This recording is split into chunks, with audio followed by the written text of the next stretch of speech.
welcome back for another video. I am so excited to be filming this video today. I have been staring at this massive basket of books for about a week because I knew that this video was going to take a while to film. I promised myself I was not going to go one more day without filming my 50 books I want to read in 2024 video. So that sounds like a really aggressive goal, especially when you look at the fact that I only read about 3 or 4 books last year because I have been in a massive reading slump. So to go from 3 to 4 to jumping right into 50 books seems really aggressive. Only I don't want to read 50 books this year. I want to read 75 books. And I know that sounds insane. But to reach that goal, I don't plan on reading 75 full novels with nothing but physically reading.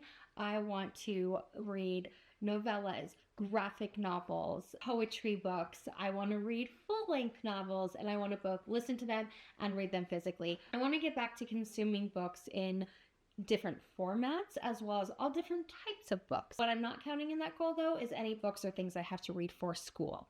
The other thing I will be counting is books I read with my kids, as long as it is like novella length or longer. Let's go ahead and get into the 50 books. In this basket, I have about 39 books, I want to say, because the rest of them I do have a list of books that I either need to still acquire that are audiobooks I already own on Audible or are in my Kindle library. I'm going to be going through these pretty rapid fire. If you want more details about the actual title, then you can probably look it up on Goodreads or check out, I'm going to be trying to do a ton of reading vlogs this year where I go through and I read these books. This one is This Time Next Year by Sophie Cousins, I think is how you say it. And the tagline is, how many chances to meet your perfect match? So this is a romance where 2 people are both born on New Year's Day. They have many chance encounters, but why? There's obviously a lot more to this book, but that's just the kind of little snippet that I put down on the back. I know that this is one that I want to get back into reading more romance. This I'm probably going to read this month because it takes place at New Year's. So I'm either going to read this month or at the end of December next year. We'll see kind of how my reading goes this month, but I'm excited for this one. Plus the cover is so cute. This one is definitely going to be a summer read, so I try to pair my books with kind of the vibe of the book, or if it takes place in a specific season, I want to read it during that season. So I'm assuming that One Italian Summer by Rebecca Serrell, is that how you say your name, is going to be one that I'm going to read during the summertime. This is by the author of In 5 Years, which I did listen to that one on audiobook a few years ago, and I absolutely freaking loved it. I wasn't expecting the ending. It was just such a great book for me. And so I'm excited to read this one. This one totally gives me Mamma Mia vibes. It's kind of a story about moving on from loss. This woman goes on a vacation after losing her mother, and then she ends up meeting her mom at when her mom's 30 years old, and they begin this friendship. And I have a feeling she's probably going to be either experiencing love herself or watching her mother fall in love. I'm not really sure, but I think that this whole premise sounds really beautiful. All right, now a lot of these books, obviously, because I've been in such a reading slump, all of these are ones that I've just had on my bookshelves for a really long time. So I'm kind of past the big kind of push where they were super popular here on booktube or on Book Talk or whatnot. But this one is The 10,000 Doors of January by Alex E. Harlow. And then this one, the little note I gave myself was to read the little snippet on the back. So according to January Scholar, there's only one way to run away from your own story, and that's to sneak into someone else's. So I really honestly don't remember everything that I've heard about this book, just that it was really popular here on BookTube for a long time, and that it's supposed to be really good. And it's like a portal fantasy, I think. From what I understand, she goes into this place and then she finds, I think, a book, and then when she opens each book she gets to go into a story or something. I really truly don't remember, just that the cover is gorgeous. I've wanted to read it for years, and I'm trying to get into more fantasy this year. I don't think I'm ever going to be an epic or high fantasy reader, but this is the kind of fantasy that I love. Okay, this one I'm really excited for. This is probably going to be one of the first books I read. This is a poetry book that has been indie published by Diane Marie here on YouTube, who I absolutely freaking love her. Not only does she make incredible videos, but she is just one of the greatest humans on the freaking planet. And she wrote this poetry book in the interest of letting go. It's a memoir in poetry. It's about love, heartbreak, and moving on. But I feel like for this, I need to get like a bottle of Pinot and just snuggle up here on my couch with my comfy blanket, put on the fireplace with a glass of red wine, and cry my freaking eyes out. So definitely check this one out if you're a fan of poetry. Okay, this is one I have wanted to read every single freaking fall for many, many years. I don't know why. I just feel like this is one that has to be read in the fall. This is The House of Salt and Sorrows by Erin A. Craig. The back of this one says, it's an eerie, lovely 12 dancing princesses retelling full of ghosts and gods in a fascinating waterfront world, and I'm reading it from behind my fingers. That quote is by Melissa Albert, New York Times best-selling author of The Hazelwood. That just sounds incredible, and from what I've heard, this book is just very good and creepy, and this is going to be on my fall TBR, and I'm going to read it this year. 100%. Ninth House by Leigh Bardugo. I have never read anything by Leigh Bardugo. As I said earlier in this video, I am new to fantasy and really wanting to get into that genre more. From what I understand, Leigh Bardugo always does YA, and this was her first adult fantasy book. I did not give myself any notes. So it says it is a tale of power, privilege, dark magic, and murder set among the Ivy League elite. So I love dark academia. That is another thing I want to really read more of. I've read a few dark academia books, and I'm really wanting to step that up as well this year. And this book, I just like the cover too. Also, totally giving me Taylor Swift Reputation vibes. Because this is literally my Wi-Fi name is the House of Swifties. So, because that's what we are here. Moving on with more thrillers, we have One of Us is Lying. I feel like I'm going to say this one every book. All of these, every single book I'm grabbing has been on my TBR forever. So I don't even feel the need to say that again. But One of Us is Lying is a thriller. I feel like the reason I've always gravitated towards this is because I absolutely love the Breakfast Club movie. And I feel like this is the Breakfast Club with murder. And now there's a series on Peacock too.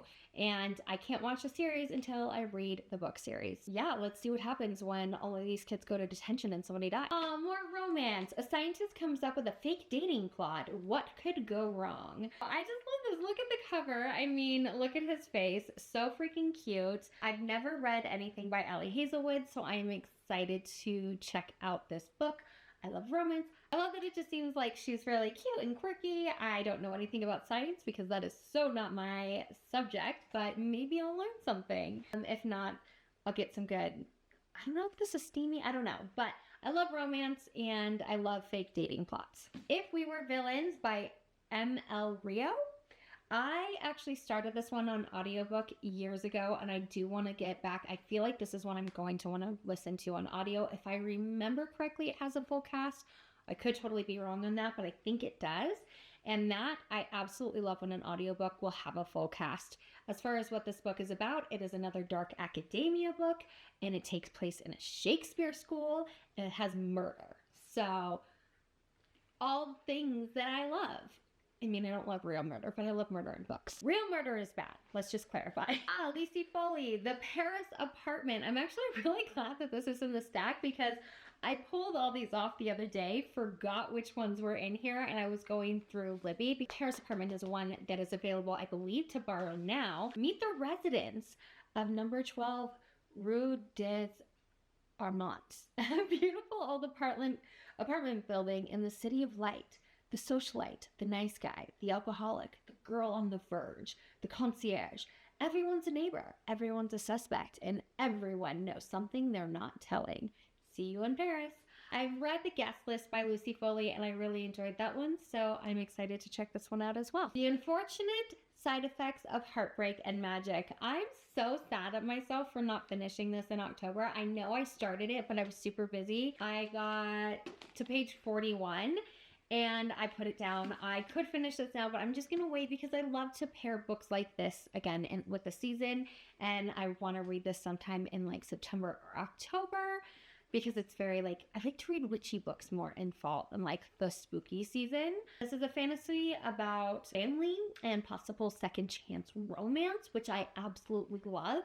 And one of my favorite things that I saw when I was reading this book is that in between every chapter is a recipe that kind of coincides with so they have like this witchy bakery essentially where you can buy a scone, and the scone promotes some sort of magical healing or magical thing, and they have the recipes in the book. So I have this idea of whenever I read this, I want to do like a vlog where I make as many of the recipes in the book as I can while I'm reading it. Serpent and Dove by Shelby Manhurin. I'm so bad at names. I also started this book. I started this one during the summertime, but I was also traveling during the summer, so I never got a chance to really sit down and read. I really think I only got about 20 pages in, but the first chapter that I read was really good. So this one has a witch and a witch hunter bound in holy matrimony. There's only one way such a story could end: a stake and a match. All things I love. I love the cover. I love the fact that it's this like enemies to lovers story, I think, with, I don't know, it's giving me like Snow White and the Huntsman type. I mean, I've never seen the movie, but just like, you know, that he's supposed to kill her and then he doesn't because he likes her. So that's what I'm assuming is going to happen. And I do remember, I wish I could remember the name of the creator. Years ago, I watched a vlog with a big booktube creator who read it and said that it was fantastic and was like beautiful and heartbreaking, or like beautiful and made her cry or something, and that's when I immediately picked it up. Because if you know me, you know if a book will make me cry, it is a 5-star all the way. A Good Girl's Guide to Murder, because if you're not noticing a theme, I love my murder in books, magic, and romance. So this is a story of an investigation turned obsession. This one is about a girl. So there's like a murder, and then years and years later, this girl is doing like a story for, I think, her local newspaper or like her school newspaper or something, or it might be a school paper or something like that.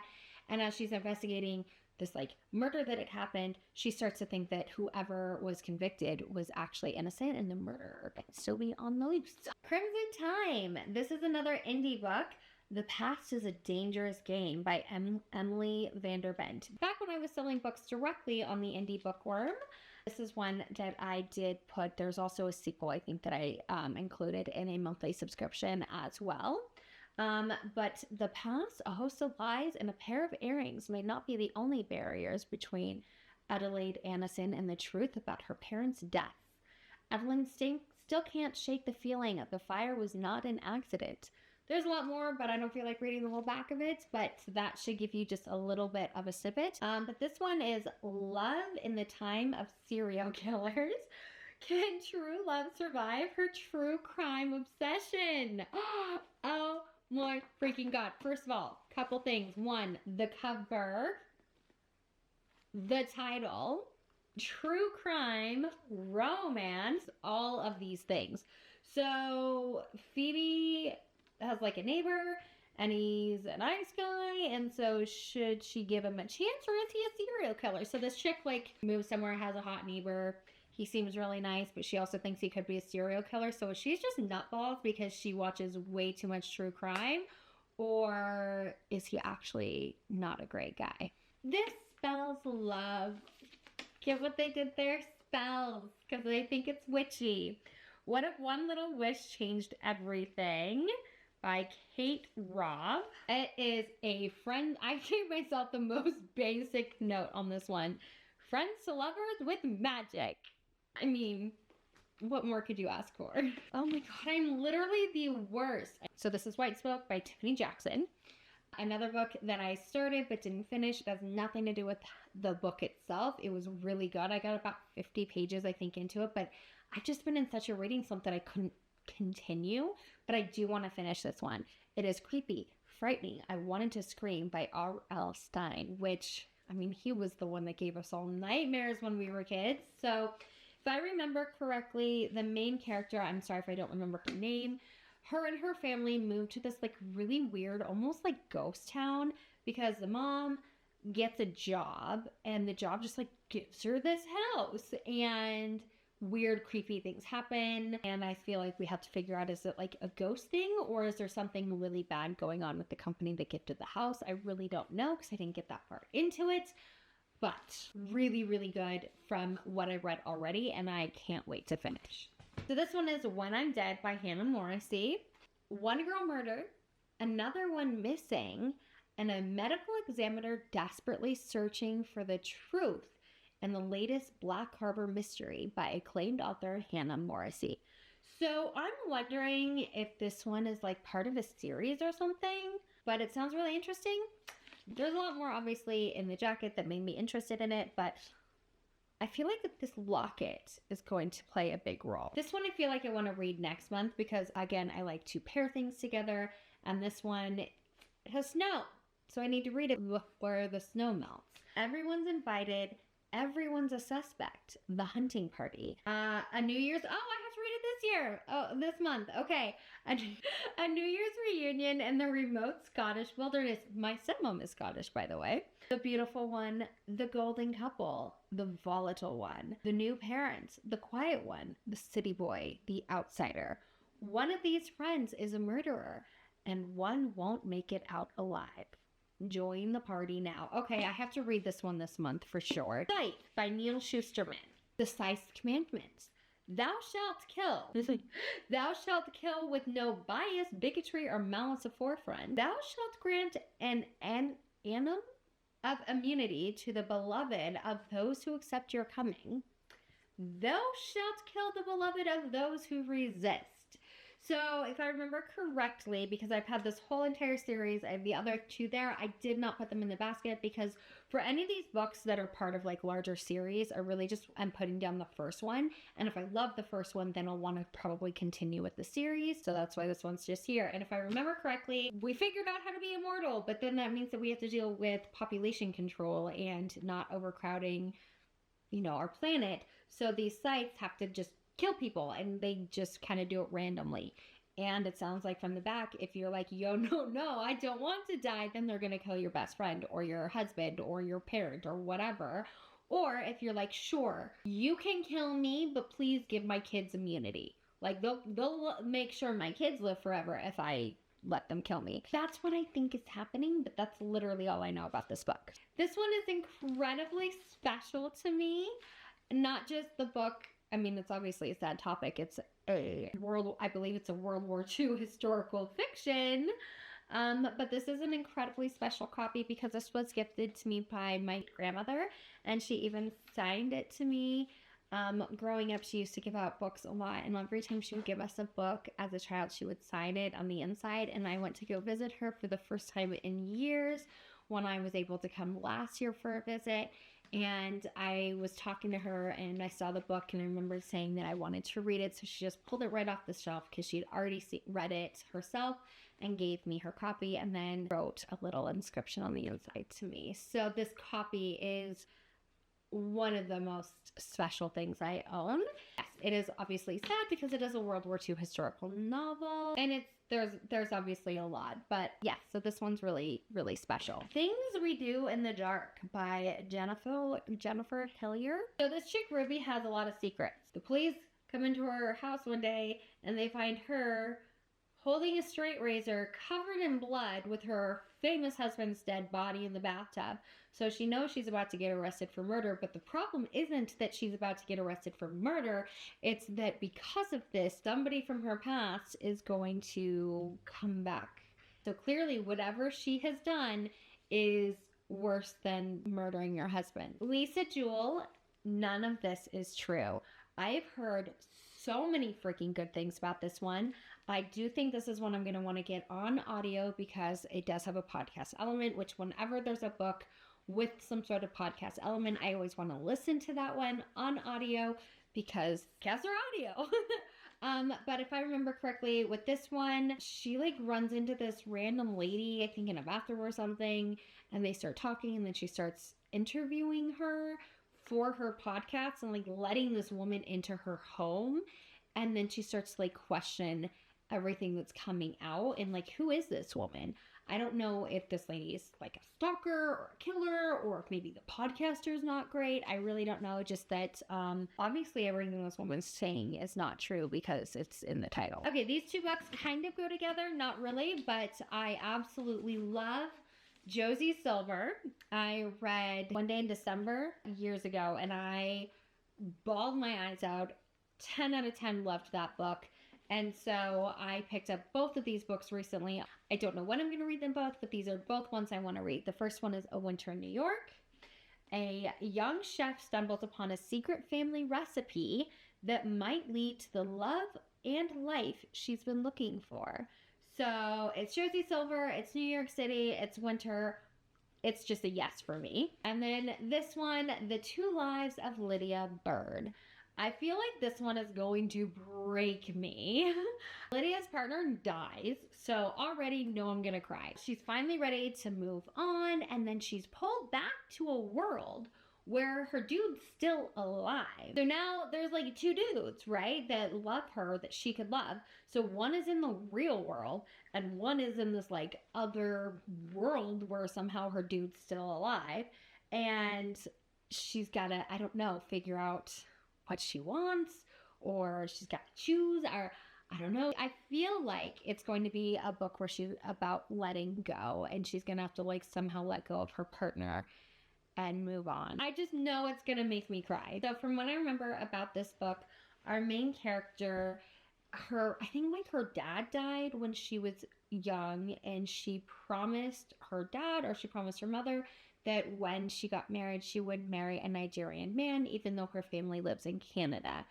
And she has just grown up with this need to please her mother. And I don't know if there's other people in her family, but so she has this promise that she has made, and she definitely wants to keep her promise to make her family happy. But then she has a one-night stand with a white man, and then that starts developing into more feelings. So she really has to decide if she wants to follow her heart or keep the promise that she made to her family. So I'm excited to read this book. I feel like this is definitely going to be one I'm going to read during the summertime because of all of the beautiful and bright colors. The Light We Lost by Jill Santopolo. Okay, I can't even read because, okay, look at this. I made my notes in pink on clear sticky notes. We know that I love a book that makes me cry. How many times have I said that in this video? This one is marketed as a tearjerker. It follows Lucy and Gabe over 13 years of love and heartbreak. And it says on the back, your new tearjerker has arrived. Fans of Me Before You and One Day will love/weep over this elegant novel. He was the first person to inspire her, to move her, to truly understand her.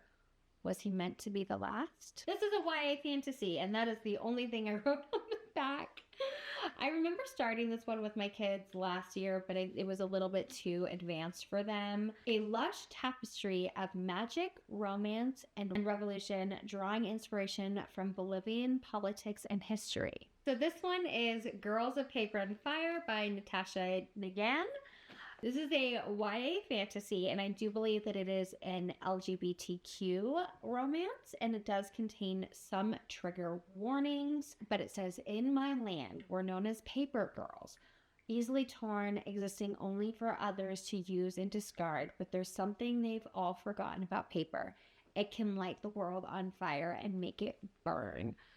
Oh, that sounds so good. And the cover is just absolutely freaking gorgeous. I wish I remembered more about the actual plot, but this has been on my bookshelf for about like 3 or 4 years. And I do believe again that this is a series, so I'm going to start with the first one and go from there. Oh my god, I want to read this one so bad. This is Gatsby, the way it should have been written. Dark, dazzling, and fantastical. Immigrant, socialite, magician. Jordan Parker grows up in the most rarefied circles of 1920s American society. She has money, education, a killer golf handicap, and invitations to some of the most exclusive parties of the jazz age. She's also queer and Asian, a Vietnamese adoptee treated as an exotic attraction by her peers, while the most important doors remain closed to her. But the world is full of wonders and infernal pacts and dazzling illusions, lost ghosts and elemental mysteries, and Well, my memory card cut me off, so I can't read you anything else about this book, but if that wasn't enough to make you want to pick it up, please freaking do. I feel like I need to read this one soon. But I also feel like I've been saying that about all of them. Hey, Franklin, is that I need to read all of these books soon. So, The Girlfriend Material, another indie book. This one was also part of the Indie Bookworm back when I was selling books directly. This one is a best friends to lovers LGBTQ plus romance. And again, the cover, so freaking cute. Lock Every Door by Riley Sager. Apartment sitter finds out the building is full of famous people. It also has insane rules, a dark history, and a disappearance of another house sitter. The Inheritance of Orchida Divina. Again, I'm so sorry about my pronunciation. I'm literally the worst. The stars have shifted, the earth has turned, and time is here. I am dying. Come and collect your inheritance. I do believe that this book has some magical realism elements. So after the matriarch of this family dies, everybody comes to collect their inheritance. But really they're not like, just going for the money. They're actually going to learn about the secrets that she may have had. She's transformed, leaving them with more questions than answers. I do love a book with like magical realism. For me, the fantasy that I most prefer reading isn't the ones where we go to completely different worlds, but the ones where magic just kind of exists in the world that we already live in. We have another indie romance on here. This is actually part of a series of books. They're all standalones, but they go together. Love in the City series. I actually read Love in the City, and it was one of the first books offered on the Indie Bookworm in 2020. And this follows Kat, who is the roommate of our main character from the first one. She is awesome. Will her heart follow the rules? I have 3 rules for dating. Always be my best self. Don't put out too soon. Stay the hell away from anyone like my ex-husband, including liars, cheaters, and guys with more looks than substance. And especially, and most importantly, bartenders. So I feel like Kat, our favorite, clothing designer, is going to meet a bartender, and he's hot, and they're gonna have some steamy moments and fall in love. I have never heard a bad thing about this book. This one is Get a Life, Chloe Brown by Talia Hibbert. I don't know how to pronounce that, but love wasn't on her to-do list. We know how much I love to-do lists. And this one just seems really cute. It's about Chloe Brown, who has a near-death experience. I believe she is like it says on the back that she is chronically ill. She's like a chronically ill computer geek who loves a good to-do list. So after something that nearly kills her, I don't know if it's an accident or her illness, she decides to make a list of how she's going to stop just sitting behind the computer and going out and actually living her best life, and I am so here for it. There's only 2 more books left on my stack of physical books.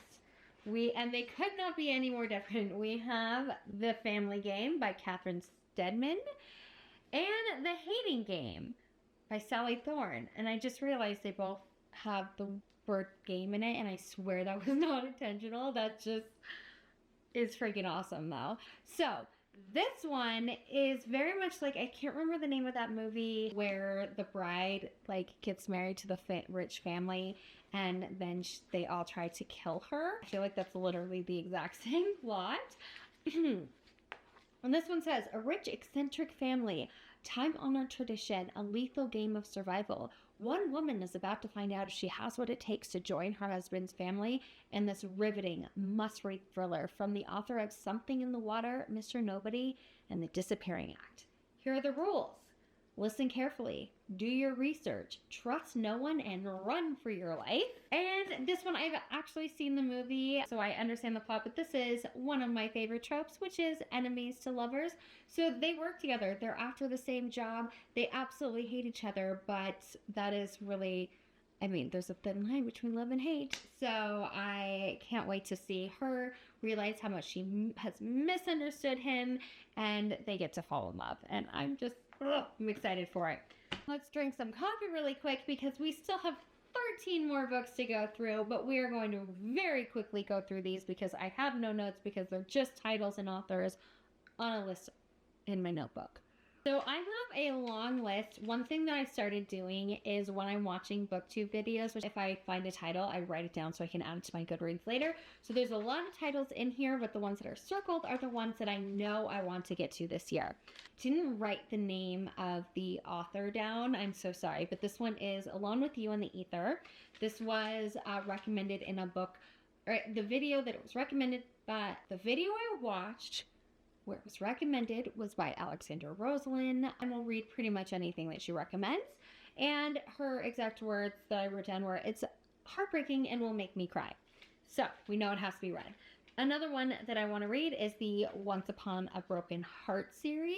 Just starting with the first one. I can't remember a single thing about the plot, only that I saw this in Barnes & Noble like a year ago, wanted to buy it, but at the time I was using a gift card and I didn't have enough, and there were other things I wanted to buy more. So it has been something I've been wanting to read ever since. The Soulmate by Sally Hempworth. At least I wrote that one down. Don't know anything about it. Don't know why I wanted to read it, but obviously out of all the books I wrote down, I circled this one. This was a recommendation by Zoe Delaney. Oh, I'm really excited for this one. How to Sell a Haunted House by Grady Hendrix. I don't know anything about it other than that it is about a haunted house, and I love Grady Hendrix, and it was recommended by Zoe Delaney, which again, anything she recommends, I pretty much want to read. The Writing Retreat, another one that was recommended by Zoe Delaney. I have actually heard mixed reviews about this one. I've had some creators that I've watched videos where they hated it. Some creators I've watched videos and they've loved it. As a writer, obviously, I'm drawn to the fact that it is about writers going to a retreat, and then I don't remember what happens from there. I think it's something paranormal, or somebody might be a murderer. I really don't remember. The Chateau by Jacqueline Goldis. Don't know if this is recommended by somebody. Don't know where I came up with this one. Just know that I want to read it, and the cover looked really cool. The Devil's Waltz by Jessie Elliott. This one I actually just got the ARC for. Jessie Elliott is a well-known indie author. She has been writing for years. This is her first traditionally published book. It is coming out, I believe, next month.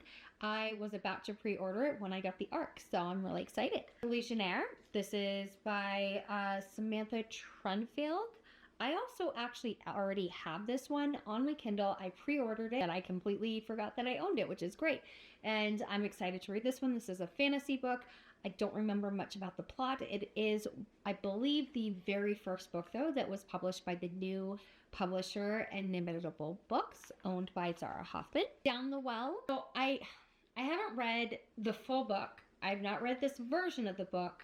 I did, however, get this book. It is by Veronica King. It is also a book published by Inimitable Books. I did get it as a beta read like last summer, and I didn't have a chance to finish it because I was so incredibly busy that I didn't get to finish it, but I really loved the first half that I read.